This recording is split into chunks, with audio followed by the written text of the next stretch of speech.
기원전 593년 바빌론 포로 생활 중 에스겔은 그발 강가에서 놀라운 환상을 목격합니다.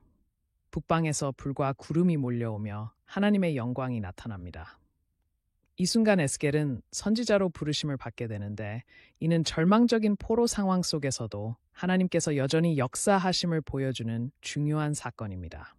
에스겔 1-3은 이 경험을 주의 손이 그에게 임하셨다고 기록합니다. 에스겔이 목격한 첫 번째 환상은 네 얼굴을 가진 신비한 생물들이었습니다.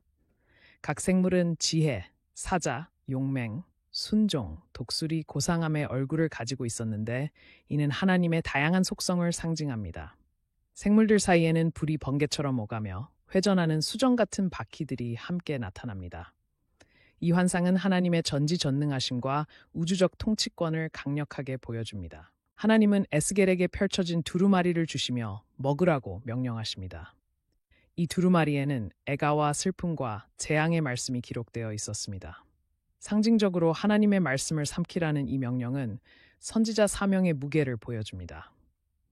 에스겔이 두루마리를 먹자 입에서 달콤한 꿀같이 느껴졌는데, 이는 비록 심판의 메시지라도 하나님의 말씀 자체는 영혼의 양식이 됨을 나타냅니다. 에스겔은 환상을 통해 예루살렘 성전이 우상으로 더럽혀진 모습을 보게 됩니다. 하나님께서는 성전을 떠나시며 다가올 바빌론의 침공과 성전 파괴를 예고하십니다. 에스겔은 이 무서운 메시지를 동족들에게 전해야 했지만 대부분의 청중들은 이를 믿지 않았습니다. 이 예언은 주전 586년에 문자 그대로 성취되어 예루살렘이 완전히 파괴되게 됩니다. 하나님의 명령으로 에스겔은 진흙 벽돌에 예루살렘 성을 새기고 철판을 놓아 포위 공격을 상징적으로 보여줍니다.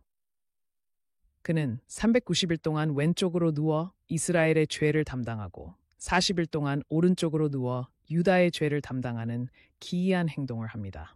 이 상징적 행위들은 다가올 심판이 확실하며 장기간 지속될 것임을 강조하는 비주얼 메시지였습니다. 에스겔은 마른 뼈로 가득한 광활한 계곡의 환상을 보게 됩니다. 하나님께서는 이 뼈들에게 생기를 불어넣으시자 뼈들이 서로 연결되고 살이 덮이며 생명을 얻습니다. 이는 포로 상태의 이스라엘이 미래에 영적으로 부활할 것임을 상징합니다. 특히 이 환상은 비록 현재는 절망적일지라도 하나님께서는 당신의 백성을 반드시 회복시키실 능력이 있음을 확신시키는 메시지입니다. 에스겔은 미래의 영광스러운 성전에 대한 상세한 환상을 받습니다. 이 성전에서는 생수가 흘러나와 사해의 물을 소생시킬 정도로 풍성합니다. 환상 속 성전의 정교한 구조와 치수는 하나님께서 미래에 완벽하게 회복시키실 예배와 신정 체계를 보여줍니다. 이 환상은 메시아 시대를 예표하며 요한계시록의 새 예루살렘과도 연결되는 중요한 예언입니다. 에스겔은 마지막 때에 있을 고겔과의 대결을 예언합니다. 북방의 군대가 이스라엘을 침공하지만 하나님께서 직접 불과 유황으로 그들을 심판하실 것이라고 선언합니다. 이 예언은 역사적 차원과 종말론적 차원을 모두 가지는데, 궁극적으로 악의 세력에 대한 하나님의 최종적 승리를 보여줍니다. 이 환상은 계시록의 아마겟돈 전투와도 연결되는 중요한 종말론적 메시지입니다. 에스겔의 메시지는 대부분의 포로 동족들에게 거부당했습니다. 사람들은 그를 이상한 행동을 하는 자로 조롱했고, 에스겔은 하나님의 명령으로 한동안 벙어리가 되어야 했습니다.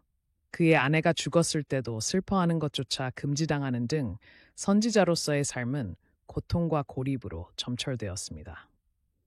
이는 진리를 전하는 자들이 겪는 고난의 전형을 보여주며 오늘날에도 진실된 메시지가 종종 거부당함을 상기시킵니다. 에스겔서의 마지막 환상에서 하나님의 영광이 성전으로 돌아오는 모습이 보여집니다. 이는 비록 현재는 심판 중일지라도 궁극적으로 하나님께서 당신의 백성과 함께 하실 것임을 보증하는 희망의 메시지입니다. 에스겔의 예언은 역사적으로 바빌론 포로 귀환을 예고했을 뿐 아니라 궁극적으로 메시아를 통한 완전한 구원을 가리킵니다. 그의 책은 그들이 나는 야훼인 줄 알리라는 선언으로 끝나며 모든 것이 하나님의 주권 안에 있음을 확신시킵니다.